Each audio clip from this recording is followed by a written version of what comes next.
Black guards, Hispanic guards, white guards, females. It was so many different people.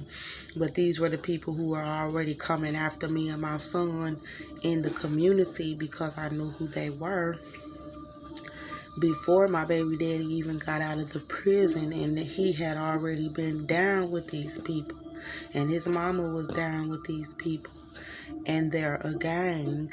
And so, well, a cult. And so, basically, Lord Jesus, help me. While they had me back there, I was being poisoned, and then they were trying to paint me out to be a mental patient, and they were having the psychiatrist and people in the facility try to come to me and, you know, do psych evaluations on me to try to make me out to be a mental patient. And they were trying to say I take psych meds, and I do not. They were doing all kind of demonic attacks, and this same rapper who they're talking about, he was coming to me telling me that I was spilling the milk, and they were saying I was telling and I couldn't keep my big mouth closed, and trying to show me as a big mouth because there was a young white witch back there, and she was testing me to see if I would tell her that they had been doing visitations to me, like spiritual visitations. And I told the woman, and I told her that God had been fighting for me and that he was with me. And I was very confident about it. And she was very quiet, and, you know, she didn't want to really say anything. And then they started coming to me telling me that I couldn't be down with them, that I had told, you know, that I had a big mouth and everything. And so Judge Patsy Maginnis, on the day of the docket call is like the pre-trial for my court date, I had said to Ingrid Chandler, she told me that the lady who was trying to press the charges against me, a young white woman who I believe had just got married, in the court, from the court district in Montgomery County, Texas, she was saying that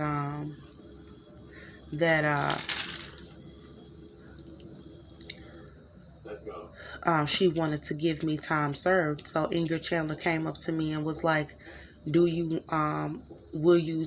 She wants to give you time served, and I was like,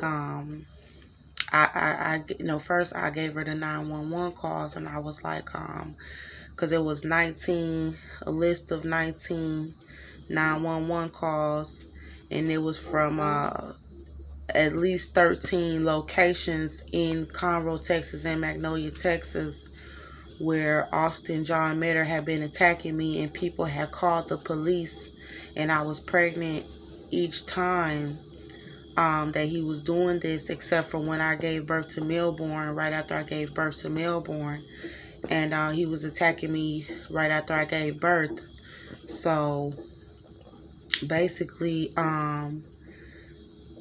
she took the list of 911 calls, and there was a letter that I had wrote to a man named Sterling, and they call him Blackjack, but I never sent it out. And I was telling him about the fact that I was pregnant and that the baby was still moving, but I was like, I'm pregnant and the fetus is still moving. And I told him, you know, I had told him that I was pregnant, that they was denying my pregnancy in the jail. I showed him my stomach. He came to visit me like 2 or 3 times. And then I was telling him that you know, that God was with me, and that I believe from his word, and I have scripture that he would not forsake his people. And so Ingrid Chandler came back to me. I asked her to make copies of it because I told her, I said, I don't want to accept time served because I had been poisoned and my pregnancy had been denied in there, you know, so it kind of make you want to just hurry up and get out the place. But when you know that you're not guilty, and God told me not to take time served, that I was not guilty of anything, and God said I was protecting myself and that I was not guilty of any of those charges, that they put against me, and he said that I was protecting myself and not to take the time served. So I gave God said that Austin Metter was abusing me and my son, and that they all knew. So I gave her the 911 calls, and I asked her to make copies of it, and the letter to Sterling was written on the back. And so I asked her to make copies of it and give it to the woman who I told her, I said, can you please make copies of this evidence for the trial, because this was the pre-trial. And I didn't know how I was going to get on the stand, and be accused like this, and be pregnant with them lying and the baby's moving in my stomach and I'm that skinny. Like, would the jury believe me, or would the jury be just as wicked? Would the jury lie even after seeing the evidence? Would the jury still try to have me killed and cover all of this up? Like, I was very afraid to even go to trial after what they had did to me in the jail. And when I seen that there were judges who had to have known what they were doing to me in the back of the jail, and they kept resetting the court dates for every 3 months. And the investigator, when I saw him on the day where Ingrid Chandler was asking me if I would like to see if she could get time served for me, this was before she told me that the lady wanted to give me time served. And so I looked and I saw Jim McDougal, the investigator who had the evidence and was saying that this might not need to go to trial. He was saying they didn't have a video anymore, or they didn't have a video of Austin Metter attacking me. He was saying that he interviewed the witness, and it was a really good witness. But Ingrid Chandler had went to talk to the witness, and so all of a sudden it was like they were changing his statement. They were trying to get him to change his statement and trying to involve people that were not even there to say things, or people that was not involved in the struggle, because the witness was also, he was involved in the struggle during the shooting to try to get Austin Metter to stop attacking us when Austin Metter was shot. And it was like they were trying to find a way to manipulate his statement to try to still paint me out to be guilty. And then so I looked back at Jim McDougal and I was like, oh, he got the evidence. I was like, hey, he was like, like don't look at him, like don't pay no attention to him. And so I turned around, and because God had showed me something about Ingrid Chandler and Jim McDougal trying to see if I would do no contendo, like not contest the charges. And then God said, that came to me, and he showed me the investigator Jim McDougal and Ingrid Chandler coming to me trying to get me to sign no contendo. And he showed it as that they were very evil for trying to get me to do this. But, Ingrid Chandler was coming to me, and she was like, oh, like trying to be nice. And the investigator was coming like, oh, he trying to help, or find out as much information as possible to help me. But God was showing that, no, they evil. And almost like he was showing them as like, very wicked and soulless, and that they was trying to come to me and get me to sign no contendo. And then before I could ask God what no contendo was, he was like, let me show you. He basically was like, let me show you what it mean. It mean you gonna go back into that cell like a sheep going to the slaughter. And that I was all skinny and stuff, and God showed my little skinny body going into this segregated housing unit, and they have these big old locks, like on each door going into the units, big old locks. And he showed the door slamming behind me and people. And he showed me like going like a little sheep to the slaughter. And he showed me going into my cell, and he was like, he was like, your lawyer gonna tell you, oh, it means that I can get you out by tomorrow.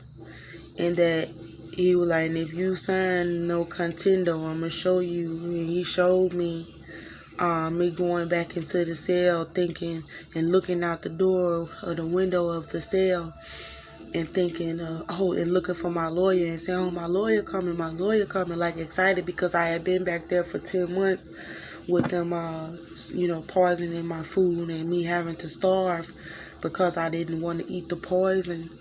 And then people trying to jump on me and attack me and pay me out to be crazy. It was a nightmare. It was horrible. And then people were doing satanic visitations on me, and that was witchcraft and Satanism all in the midst. They were doing skits around me and in the facility with the inmates, and it was all rooted in Satanism. And so he let me know there were gangs involved to kill me on the outside of the jail as well. And that my son would be a part of a satanic cult, and that they were trying to just kill me. And so then he showed that I would be looking for my lawyer to come and get me the next day, like she said, but that she would never, that I would just be looking and waiting, and that she would never come, and that the police would come, the sheriffs from inside of the jail and from outside the jail, they would come to the cell with chains to put around my belly again, because they had been putting chains around my baby at every court date that they took me to, knowing I was pregnant, and I kept asking them not to put the chains around my belly and the shackles on my feet. And he showed me that they would come with the chains, and they would be like, oh, Ms. Jones, like they'll be like, oh, you coming with us? And then I'll be like, what's going on? And they'll say, oh, Austin told us what you did to him. And that basically, because if you waive your right and say no contendo, that means you don't contest the charges, which means that the so-called person who got shot and is claiming to be the victim, or the so-called person who got shot is the victim now, and that he could say anything in the report, knowing that he was hurting us and that's how he got shot. He could make a report to the police and say anything like, oh, she did this, she did that, and that they could come and just arrest you and take you to prison because you waived your right to contest what he's saying, to say that, no, that's not what really happened. This is what really happened, and that's what Austin was doing. And so God let me know, and then they will take you, he was like, and let me show you what Austin is making it seem like happened. And he said, and I'll show you what they'll try to say happened. And then he showed me Austin trying to portray himself as this little skinny, small white man, and trying to portray me as this big, burly black woman who was beating him up every morning and beating him up, and he had to get up and hop up defending himself every day, and that he had to jump up punching me in the face and knocking me out like I was some big old monster, and that he would lie and make it seem like he had a real steady job, and that he would make it seem like, I was coming up to his job trying to fight him, or that, I was trying to fight him when he got off of work for nothing, and that there would be other white men, younger and middle-aged white men, that would be trying to verify these lies and stories for Austin, because they were evil and they were involved with these gangs and cults and stuff too. And so then God showed me that they would take me right off to prison and have me in a cell trying to, where I would have to be with other women, that I would have to turn into a dyke, because that's basically the amount of time, I guess they were saying they was trying to give to me. And then God was showing me in there trying to get food, and that they would have me mopping floors and, trying to have me in there cleaning up and slaving for them, and then have me trying to get food because I was pregnant, and they was telling me that I wasn't. And so God was like, she not going to prison, and they was threatening me with slavery and talking about enslaving us, enslaving me, something about 400 years, and then they were continuing to do the rituals and all of that, and God was like, no, you not guilty. So I told Inga Chandler that I would not take the time served, that I would go to trial. And when she came on the pre-trial and told me that the lady who was pressing charges against me wanted to give me time served, I was like, no. I was like, I don't mean to. I was like, tell her. I said, because I didn't say it like that at first, because the first time when she asked me if I wanted to try to get time served, I was like, no, because I knew what God had shown me, that they would possibly, but God had shown me that they would that would be waiving my rights to a fair trial, and that I did not want to do that because they could take me to prison for waiving my rights. And that they could just go along with what Austin was saying happened, and that's not what happened. And so, and they knew that that's not what happened. And the Conroe police were trying to bury the evidence to my case, to show that Austin was attacking me. And they knew from the beginning, when I was calling 911 in my apartment and calling 911, and people were calling 911 in the restaurant and in the streets to report him attacking me and my son. And so, to report him attacking me, and then the witness was involved while he was attacking me and my son.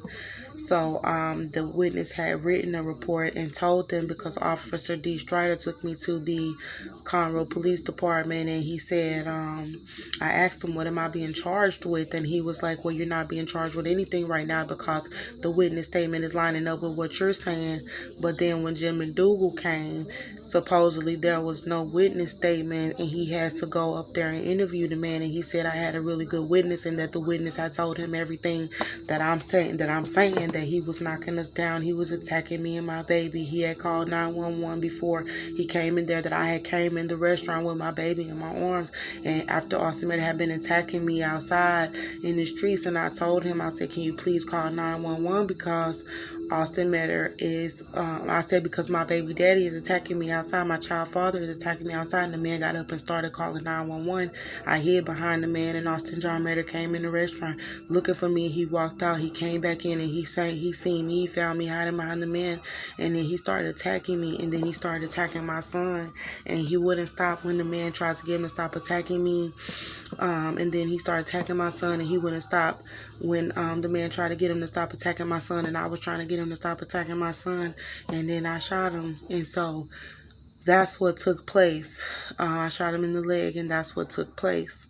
And they were trying to hide this and cover all of this up, and they just lied and falsified the entire police report after that. And then they took me to the jail, and they tried to murder me before the trial in the back of the Montgomery County Jail. And all of these high-powered people knew about it, and they are involved with this big satanic cult, to where they do whatever white people want them to do. They do whatever the devil wants them to do, and they have done all kind of abominable things that they have gotten away with. So they wanted to try to help Austin get away with this too. And so I told Ingrid Chandler on the day of the pre-trial, because the Holy Spirit was like, her baby is the size of the palm of her hand, and I was like, God, I pray that you do something to these people, because they was over there eating, and I was very skinny and very small. I was pregnant, and my hips had started to spread for me to give birth, and the baby was far too little for me to give birth to a child that small. And I was ready to give birth. I was at the mark of when you give birth, because they kept me in there long enough. They kept me 10 months trying to make my pregnancy expire. to where they was trying to keep me to where the baby either died or would die, or that my body tried to keep me to where my body could not give birth. In the facility, try to keep me past the date to where I would have been scheduled or where I should have gave birth. And I did go into labor, and they stopped my labor several times while I was in the jail. And I went to the hospital, and they had confirmed my pregnancy on my way before I went to the hospital. Charge nurse Michelle with the ultrasound, a Doppler, and she wasn't supposed to do that, I guess. So when I got to the hospital, they continued to lie, and they brought me back to the jail, and I was screaming as I was being brought out of the jail, and I was screaming, please, please, somebody help me. They're murdering black babies in the back of the Montgomery County Jail. My name is Andrea Jones, as they was dragging me back to the Montgomery County Jail out of the emergency room, and the white nurses were laughing, and the doctor was going along with this, and the police officers and the correctional guards were also going along with this, and they put the chains back around my belly and drug me out by my arms as I was screaming, because they knew that I was pregnant, and they were bringing me back there to continue to try to murder and lie. And so I went off on them, and I was like, this Illuminati shit ain't worth it, or whatever you trying to do, because you trying to do this for white people. It was an ethnic correctional guard, and I was like, I ain't never had to do this type of wickedness for nothing that I have ever been blessed with in my life. And I was like, you ain't one of them, no matter what you do to me, because she would look like she was Hispanic or whatever. And I was like, no, you ain't white, you ain't one of them, no matter what you do to me. They will never accept you as one of them, because they were doing it for white people. This is why they were doing it. And so on the day of the pretrial, I gave Inga Chandler the list of the 19 911 calls from the 13 different locations, and the fact that I had a fetus in me as well that was still moving, and was on the other side of the paper, but it was not addressed to Inga Chandler. It was addressed to Sterling. His name is Blackjack. He's a man from Montgomery County that had come up there to visit me. And excuse me, I have to sit up. But so she said she was gonna go and make copies of it, and she had been going for a minute, and I was sitting there next to some white women that were there on some crazy charges. I mean, pulling out knives on people and just fighting for no reason, and that, people acting wild. And there I was, I was a mother, who was very calm. I was a very calm mother, very peaceful, very joyful mother. And I wasn't rowdy, I wasn't like that, but I still didn't like nobody messing with me like that, but I was a stay-at-home mom. I took care of my child, and I was pregnant with a small child, and I was not a criminal. I am not a criminal. I wasn't this rowdy person, but God was saying that because of what the white people were doing, that's why I was getting loud and rowdy and things like that, because they were trying to hurt me, and I had to yell to let them know to back up off of me and leave me alone, and that I was serious. So that was easy to paint me out, to try to be a vicious character. But now here we were at the trial coming, because the trial was set for September 3rd, 2019. But the docket call, the pretrial, was August 22nd, 2019. So the trial was pretty much 10 days away. And my investigator said he already had pages of 911 calls, and that he was aware that Austin John Metter had been arrested from my home before, when he went to prison for assault on a public servant, where he was convicted for assaulting a correctional guard when he was incarcerated for assaulting me on assault family violence after punching me in my head several times when we were staying in another apartment where both of our names were on the lease. But this particular apartment where he said he had obtained pages of 911 calls was from my apartment that I had when he before he went to prison, and this was in my name.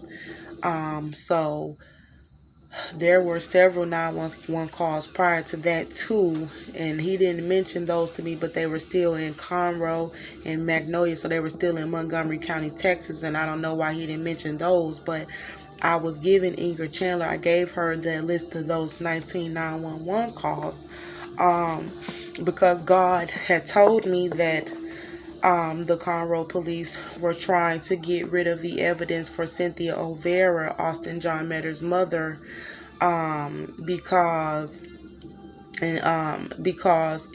she was trying to be able to say, well, she won't have any evidence to prove anything about why she had to shoot my son. She won't have any evidence, and God was showing that the Conroe police was trying to work with Cynthia O'Vera to make sure that I didn't have any evidence, and God told me, well, God said that I had evidence, that I had 911 calls.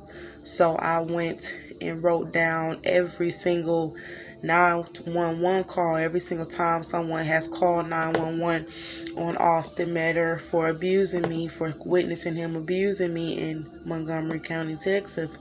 And I wrote down every single 911 call from when I had to call, and I wrote down all the times where he was arrested from that location or what he was charged with, and it was a plethora. I mean, it was that much evidence. It was so much evidence that it took up the entire page, and it was damnable evidence. It was not just something that you just saying happened. No, it was people who saw this going on, and it was time frames and time dates, and I had been in the hospital, and it was a lot. His charges, the time that he had spent in jail behind abusing me, and then just all the incidents where he has been violent with other people, and it was just so much evidence that he has been abusing us.